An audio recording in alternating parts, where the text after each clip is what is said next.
Okay, good afternoon. It's good morning. On a rainy Sunday morning, let's continue with our discussion of Chapter 5. The quiz scores, it looks like almost everybody submitted this time, which is good. Close to 60. I'm very happy with that. The median slipped a little bit to 6 out of 10, but overall, participation and effort seems to be increasing, which is great.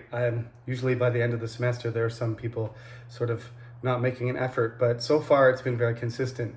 As I said, I was really pleased with your first assignment, so I look forward to reading the second one. Just remember, references, don't paraphrase, use your own opinions. I don't need you to summarize an article that I could easily find on the internet, okay? So today we're going to keep going forward. Imperialism, and then industrialization, and then a little bit about Victorian England and literature, and hopefully we'll be able to get through all of that. So the next page in the textbook on page 154, this is very brief, and I apologize to my ancestors, who some of them are Irish. My name is Sullivan, which is a very Irish name. It's derived from the Irish name O'Sullivan. As far as I know, that means dark-eyed one. My father has dark eyes, and we're descended from somewhere in the western part of Ireland. And the problem with Ireland is its proximity to England. Back when we started this course, Ireland was free and independent, and it had multiple kingdoms, just like the English and the Scottish and the Picts. Scots are actually sort of an offshoot of the ancient Irish culture and ethnicity. So, the Scots have a lot of ancient connection to Irish people. So really, as I mentioned before, Celtic culture dominated the British Isles, and it was suppressed and snuffed out multiple times by the Romans and Anglo-Saxons until it was really only remained only dominant in Wales and in Scotland. And then Wales was further integrated into the English kingdom by none other than Edward I on his way to fight the Scots. The Scots continued to resist, but they were always sort of interlocked. As we talked about in the English Civil War, they participated on both sides of the Civil War with some sort of agency and influence on the outcome. But Ireland was really, a fragmented a fragmented place composed of multiple kingdoms, and there was never a unified group that were able to resist. They rebelled over and over again, and this would eventually be known as the Irish problem, because if Ireland got powerful, then the United Kingdom and England before that would be concerned that they would be attacking them. And if they gave them their freedom, then there would be conflict between all the people that had already mixed with them. The Normans, the Anglo-Saxons, more recently, the Scots and English who are planters in the north. There was always a very complex history in Ireland, and the solutions never worked. Solutions that they never came up with. Imagine, if you're a Korean student, imagine for the sake of argument that Lee Sun-shin had not been able to stop the Japanese, and that instead of the Imjin War ending in a withdrawal of the Japanese from the Korean Peninsula because of the, combined resistance of the Chinese and the Korean military, imagine they never left, or that they were there in Busan and sort of had a foothold, and then they would periodically come back and wreak havoc across your country, and you were never able to get them out, to the point that today Busan and nearby Kjeoje Island, Busan, and a large chunk down there, basically Gyeongsang, still belong to the Japanese right now. You imagine how Koreans would feel about that? that's essentially what Ireland looks like today. Ireland is a republic, it's independent, it's part of the EU, and there's a chunk of Ireland called Northern Ireland that has, I believe, 6 counties in the northern part, which the British have never given up. This has caused a lot of tension. But you could learn about Ireland all semester. We could just have a class about that. Someday, hopefully, that will exist. There's so many amazing Irish writers. James Joyce is one of my favorites. Oscar Wilde, Bram Stoker. Bram Stoker wrote Dracula. You'd be shocked. You'd be shocked at how many of the greatest writers in English ever are Irish. There's just a stunning list. They're very capable literary masters.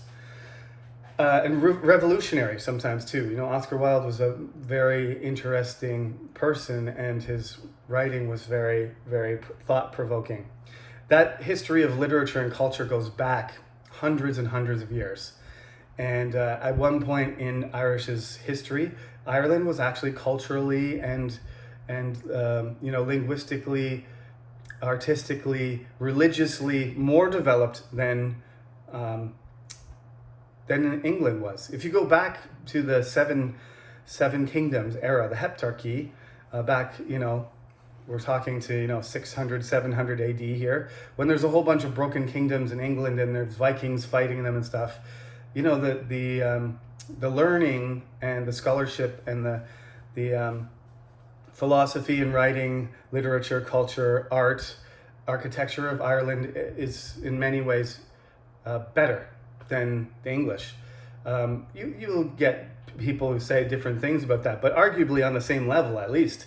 And it's part of imperialism to reduce that and to hide it and suppress it, so that some people don't realize that Ireland isn't a backwards place. Now, of course, it's not, but even in the past it wasn't. It was a place where they were unable to make strong connections with other countries or develop themselves, partially because they're in the Atlantic Ocean and they're blocked by the greatest seafaring nation of the modern age, right? How would you like to be the country that's, under occupation by the most powerful naval country in the world and be an island stuck behind them? You wouldn't be able to do very much.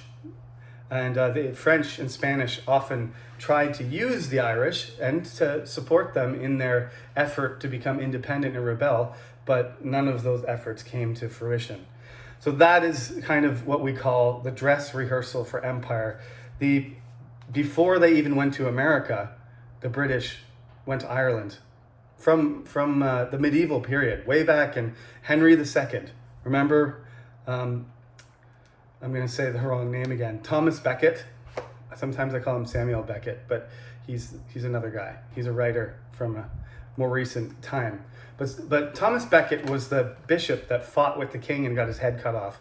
Way back then, that's when, the not the first, but the invasions and occupations and conquering and control over Ireland started. And it gets stronger and stronger until Henry VIII is going over there. Little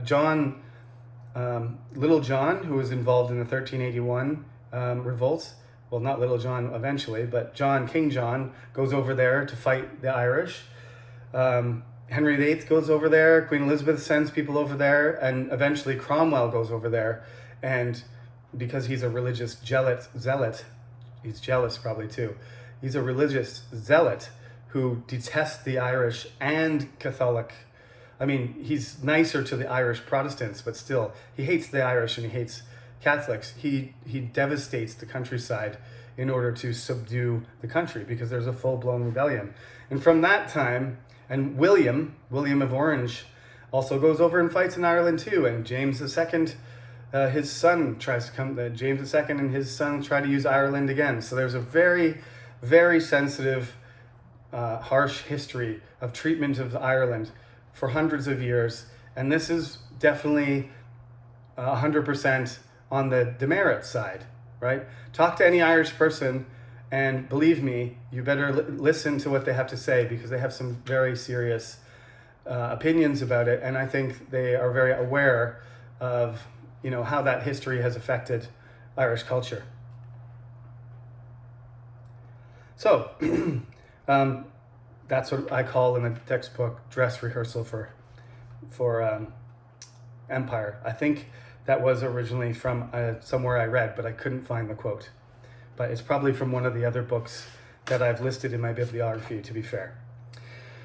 So yes, this is when the British start to get more powerful. In the 18th century, over the 150 years from the fight against Louis XIV and the War of the Spanish Succession and the War of the Austrian Succession and the 7 Years' War and the American Revolutionary War and the French Revolutionary War and the Napoleonic War. Okay, you get the idea.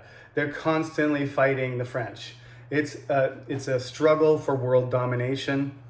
What enables the British to overcome them? Two main factors: finance and sea power.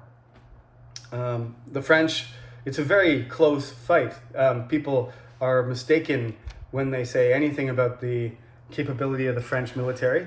There's really only, in hundreds of years, the only thing everybody can, point to is the fact that the Nazis beat them in a month at the beginning of World War II, and that was totally unexpected. But there was other factors involved. It wasn't really the army itself that had issues. It was the army military command and the unstable politics of France, and the fact that the Allies didn't know that Nazis and Hitler were so dangerous. Everybody had this pacifist, let's avoid fighting at all costs. If they hadn't have done that, France wouldn't have lost. If the British had been prepared and everybody was supporting, clamping down on Hitler as fast as possible, the French would have stomped him. But that's not what happened. Anyway, I'm not here to defend the French military spirit.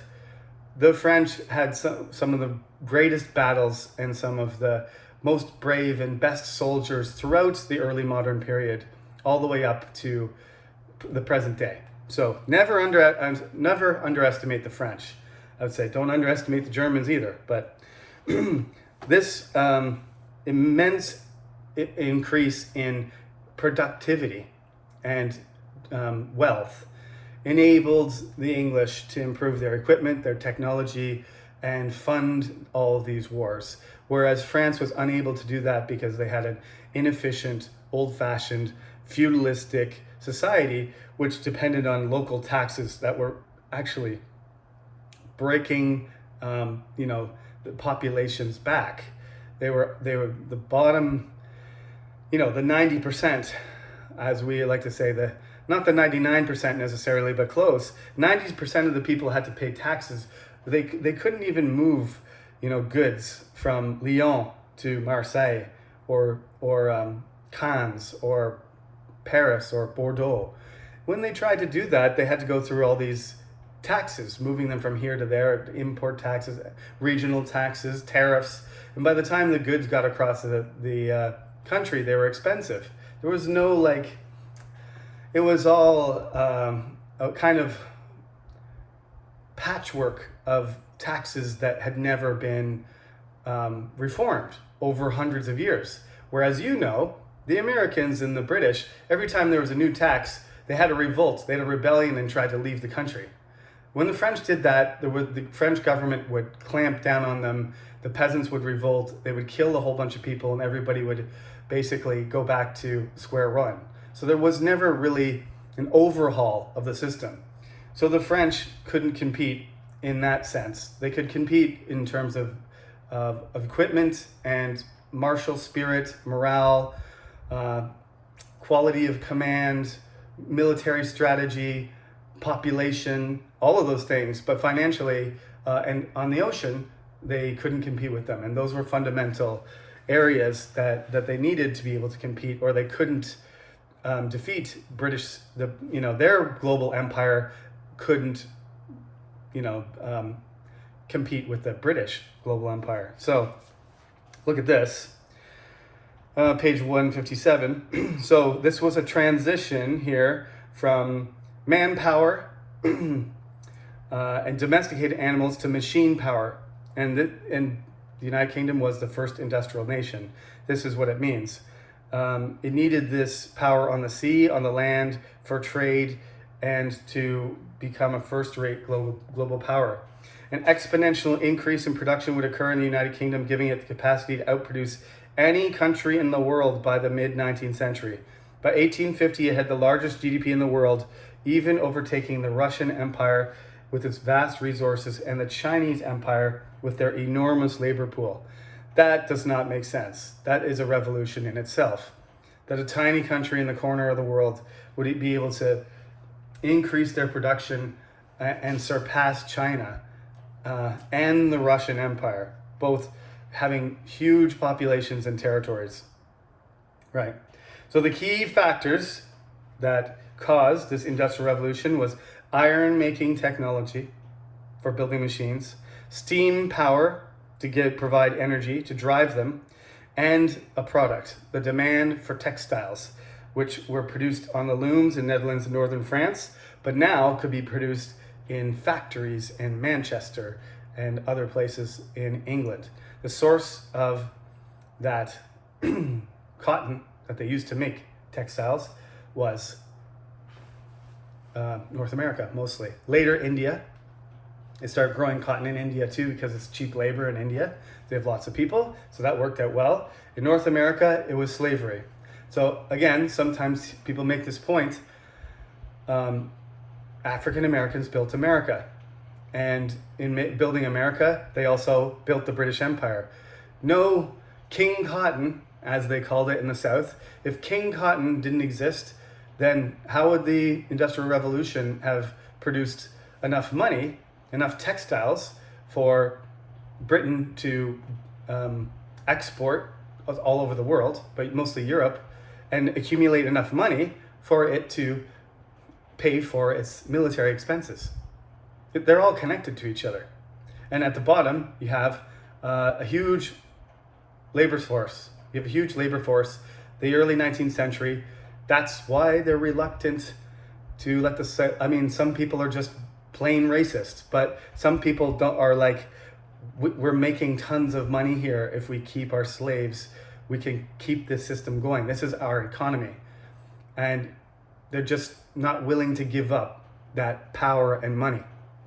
But some people just don't like people. They're educated badly, and they have ideas about other people as if they always perceive them as threatening. And that's a product of culture and education.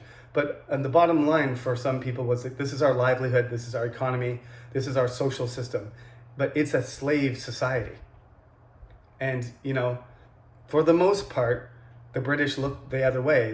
They banned slavery in the early 19th century, but they continue to use the cotton to make their textiles so that they can make enough money to grow their economy and support their military and exploration efforts and technology development.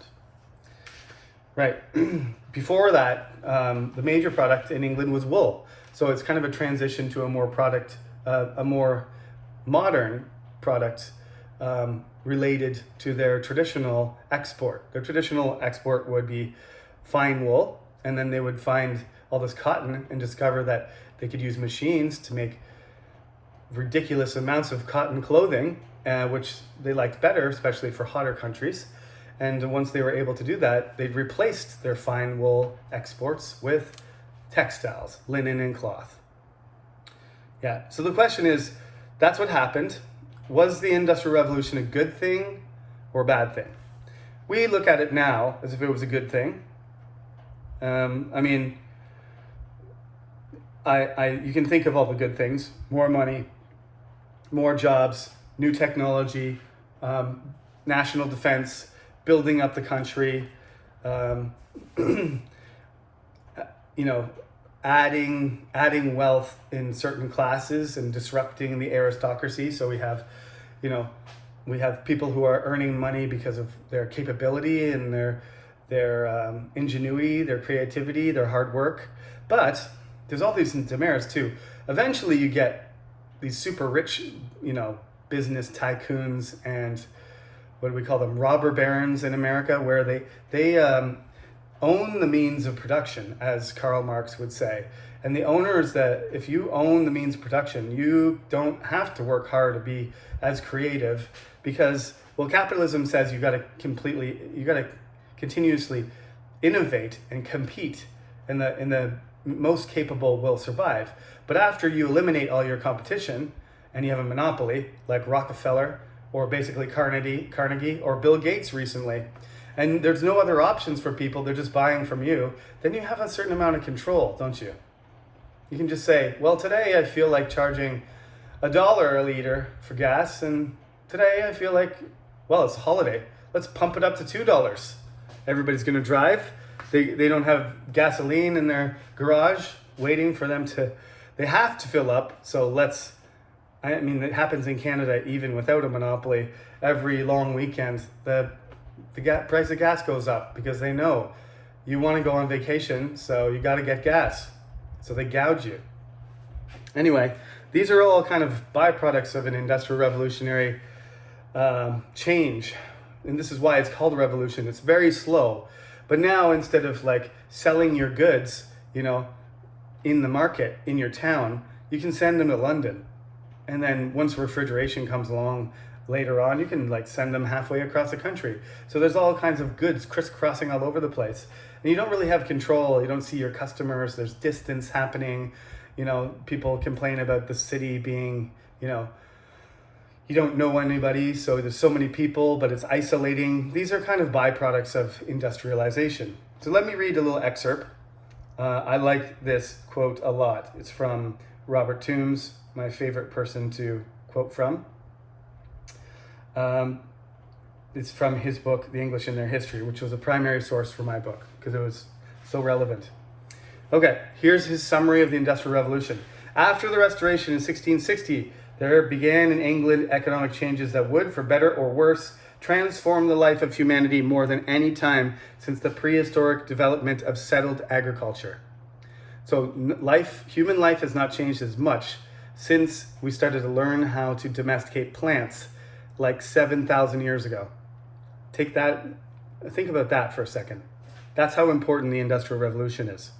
Over the previous 3 centuries, total global per capita wealth had increased by less than 50%.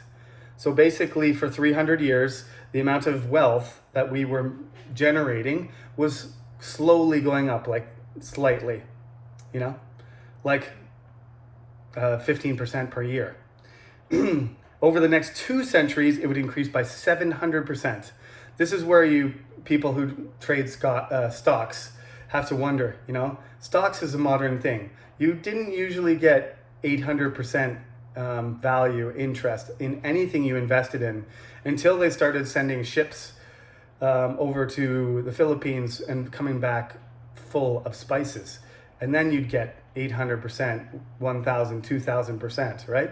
All these exotic luxury goods that were so valuable that you could get that kind of investment. But the general population, the general amount of wealth in the entire population is 700% gone up. That's an improvement that you can't really measure.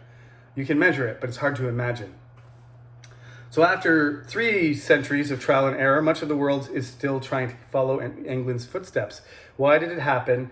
What were the consequences, good and bad? Okay, so it's not necessarily all that wealth. Has it made it a better place? Well, every country is different. Some bad things happen, some good things happen. This is how it's characterized in a bad way. The Industrial Revolution, this is page 158, by the way. The Industrial Revolution, a term from the 1820s, has left a mixed reputation in our national memory. Lots of people remember that as a dirty, disgusting, dangerous time. An unhappy, dirty, dangerous, disgusting time. If it made England what Disraeli called the workshop of the world, it did so by the means of William Blake's. William Blake is a famous poet and English writer at the end of the 18th century, the beginning of the 19th century. He calls them dark satanic mills where the devils make black smoke. Squalid towns and a degraded and exploited workforce. Overworked, their dignity is taken away, they have no pride in their work, and poor houses. That, at least, was the belief of many at the time and since. As England changed, it cherished a cult of unspoiled nature, and it has retained ever since a bittersweet nostalgia for Thomson's Sylvan life, right? Yeah, that's a reference from the Castle of Indolence, and the Sylvan life is the natural, spiritual life of the forest. A pre-industrial Arcadia. We see it in art, literature, music, and politics, in England's lack of love for its big towns, in the protective passion for the picture postcard villages, in the ersatz rusticity of the suburbs, and in the widespread taste for rural holiday homes and mass devotion to the national trust. Not least, we see it in the way English history is written. Yet, while deploring our own ancestors' fate, the English applaud the industrializing efforts of developing countries, which have created cities far bigger, filthier, more unequal, and more crowded than the worst industrial England ever managed. So they went through the terrible experience, and they're like, yeah, African countries, South American countries, Eastern European countries, go for it. You can do it. Develop. Destroy your environment and your whole livelihood and your culture, just like we did. Except do it faster and with less concern for the environment and your own, integrity and the consequences. Not exactly, a bit of a cynical attitude. Okay, so next, Capitalism and Adam Smith. Basically, this is the system we work on now. Capitalism is everywhere. Adam Smith basically made some propositions about how economic systems work better when they're based on free trade and competition. Adam Smith said, "Great nations are never impoverished by private, though they sometimes are by public prodigality and misconduct. The whole or almost the whole public revenue is in most countries employed maintaining unproductive hands. The invisible hand will drive production and quality and wealth and trade, and it'll regulate itself." We found out that that's not quite true. It needs to be modified, but that's the basis of our entire capitalistic, hemisphere or network, I guess, of global countries. There are countries that are communist, but even the communist countries have kind of become pseudo-capitalist, just because they're perhaps a socialist capitalist model is a better one. We haven't figured it out yet, to be honest. But Americans are very capitalistic, and they believe in the private over the public. You see less of that in Korea, but sometimes real capitalism means, though, that the government doesn't interfere. And often in Korea, the government does regulate, support, subsidize, restrict, dictate, and various other forms of guiding and regulating go on. It's not where there's an open market and there's a few taxes to keep the system going, but generally you're left alone. Free market capitalism is not that common even today, even in America. Especially the coronavirus makes it difficult. Mastering the world's oceans. Talked about this already. Basically, the British began to get the advantage over other. They did lose, but they basically focused on a blue water strategy. They developed their ship technology, sailing skill. A ridiculous amount of the greatest sailors came from the southwest part of England. They were, traditionally sailors, fishermen, tradesmen, and they explorers, pirates, military commanders. Many of them come from down that end of the English, state. Most of them, Kent is on the east, closest to France, and the kind of finger that sticks out.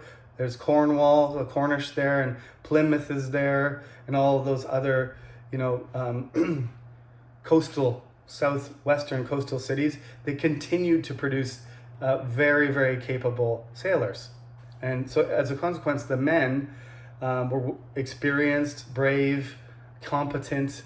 They had a tradition of sailing, and in general, the the crews of the ships outperformed the French. Even when they had similar technology, British strategy, British daring, knowledge of the seas, competence, support in terms of equipment and finances was better. So they did lose battles, but they won the majority of them, and eventually there was a battle at Trafalgar. If you go to London, you will see in Trafalgar Square that Nelson stands on a pedestal where he stares with his one arm and his sword across the English Channel, daring the French to try again. Napoleon was going to invade England. He was tired of England interfering with his plans to take over Europe and maybe the world, to establish a global empire. At some point, Napoleon was in Egypt and Turkey, trying to take over parts of Africa and the Middle East. He was very ambitious, and his ambition included stomping on the English and making them stop interfering with his plans, which they continuously did throughout his reign. In order to do that, he needed to get rid of Admiral Nelson, because he was the Isun Shin of the British Empire. Whenever they tried to send some ships anywhere, Nelson would show up and make battle and sink all the ships. He took a cannonball, took his arm off. He was shot multiple times, just like Isun Shin was shot and eventually died from a bullet wound. That's one of the things they have in common, is he liked to stand on the deck and see what was going on. Even though there were bullets and cannonballs ripping through ships in every direction, it was a very dangerous place to be, but that's where he liked to stand to observe the action. When he was a very brave man. He was kind of a interesting, quirky person too, very proud of himself, and he had a torrid love affair with a certain noble lady, but we can't talk about all these things. He's a very interesting character. He was a noble. He was on a ship from being a teenager, so he was a natural on the ocean. One of the greatest naval commanders in the history of the world. Isun Shin belongs up there too. You can throw other people's names in there, but generally in European history, certainly for the British, they have a number of very, very impressive commanders and admirals in British history, and Nelson's on a different level. That's why he's actually at a different level. He's on that pedestal in the middle of the square in front of Buckingham Palace and the museums. He's standing there. He did defeat, in 1904 in Trafalgar, a battle at a place called Trafalgar. That's why it's called the Trafalgar Square. He defeated a force of combined French and Spanish ships that was about double his side. They formed up in a line, and he attacked them head on and drove through their line and blew them apart from the inside. He was on the HMS Victory. A French sniper picked him out and shot him right through I think it went right through his neck and past his ribs. And several hours later, he died under the deck, below deck. And they, just like Isun Shin, they kept it quiet until the battle was over. And then when the battle was over, everybody was depressed. Even though they were victorious, they drank and celebrated and everything, but their beloved admiral had died. And so they put his body supposedly in a barrel of alcohol to keep it from decaying, and then they went back to England, and he had a funeral march all along the Thames, where thousands and thousands of people, sort of Winston Churchill, Queen Anne, Princess Diana, those kind of really beloved British heroes got the same sort of treatment. Half of England came out to watch him and cry as he passed through, as they brought his body to rest in his final resting place. So he's an important person to remember. Admiral Horatio Nelson. Horatio Nelson. Okay, now to get finished this, as time keeps slipping away from me, please read these pages, because I can't explain everything. We're up to about page 173. There's Napoleon there. It's going to talk about Pax Britannica. That's related to the imperialism.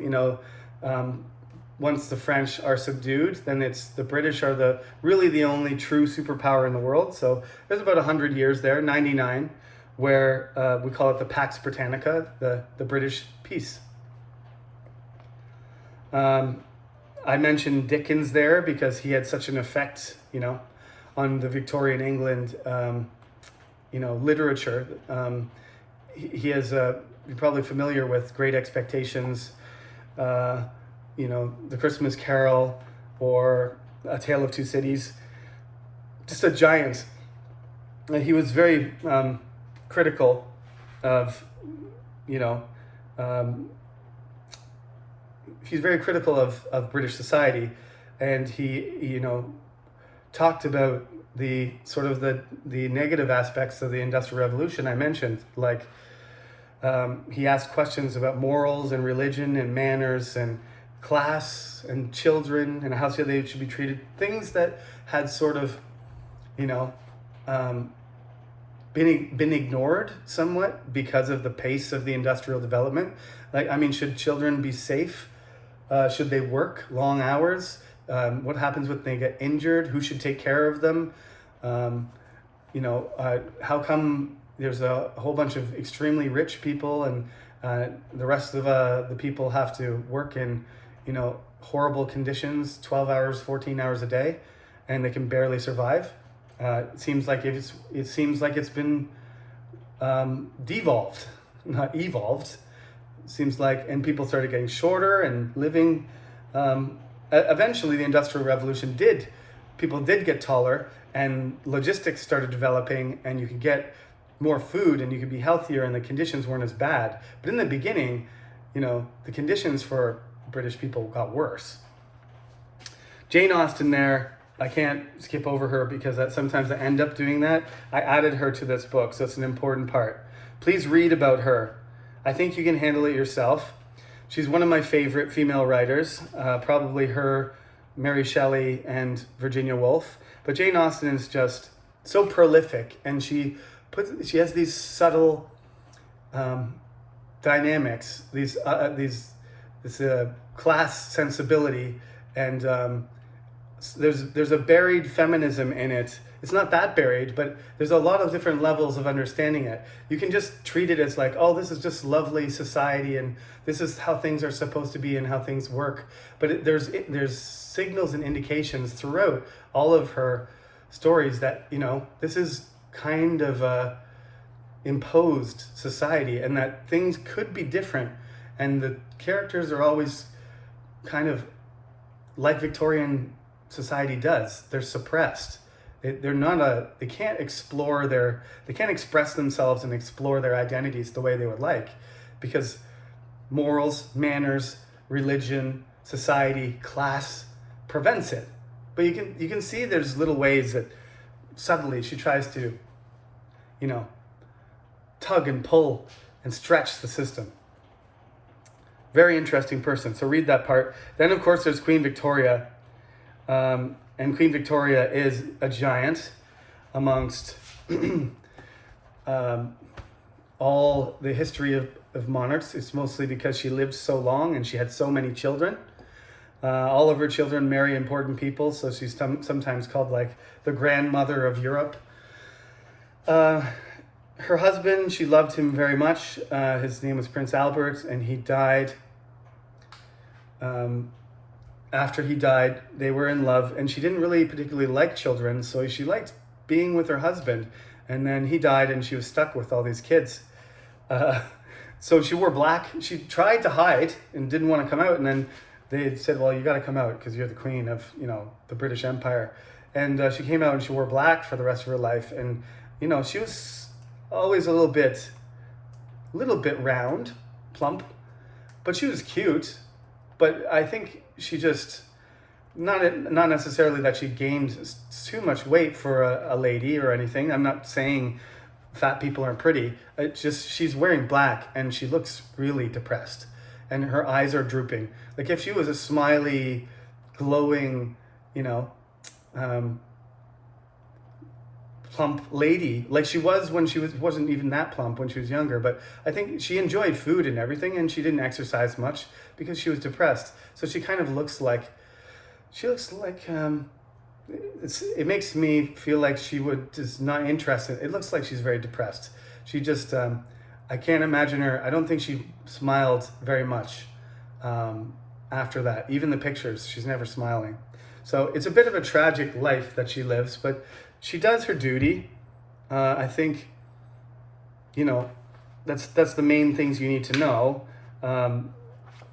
She becomes the Empress of India. She has a series of excellent prime ministers, working for her. I don't want to give you, Disraeli is mentioned in here, but there are others too.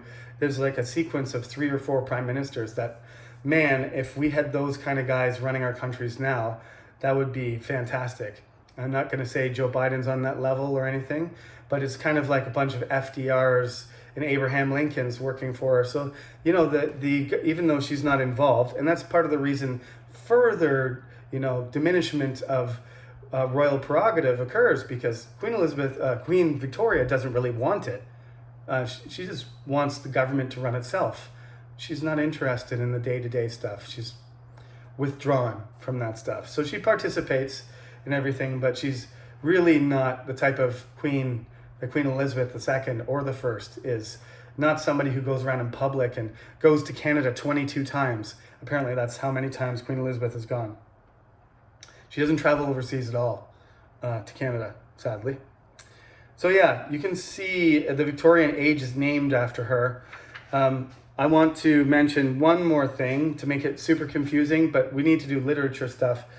The father of American literature, I put him in this section. I don't know if it belongs here, but you should read about Mark Twain here, because the adventures of Tom Sawyer and Huckleberry Finn and his involvement in the Gilded Age and the Civil War era, all of that stuff is very relevant to what we're going to talk about in the 19th century next. So the next part, the next quiz is called, the next chapter is chapter 6. It's called From Sea to Sea, and that would include Canada from sea to sea, but America mostly. We're going to talk about how the 19th century transforms colonies into states, into the superpower we know as the USA.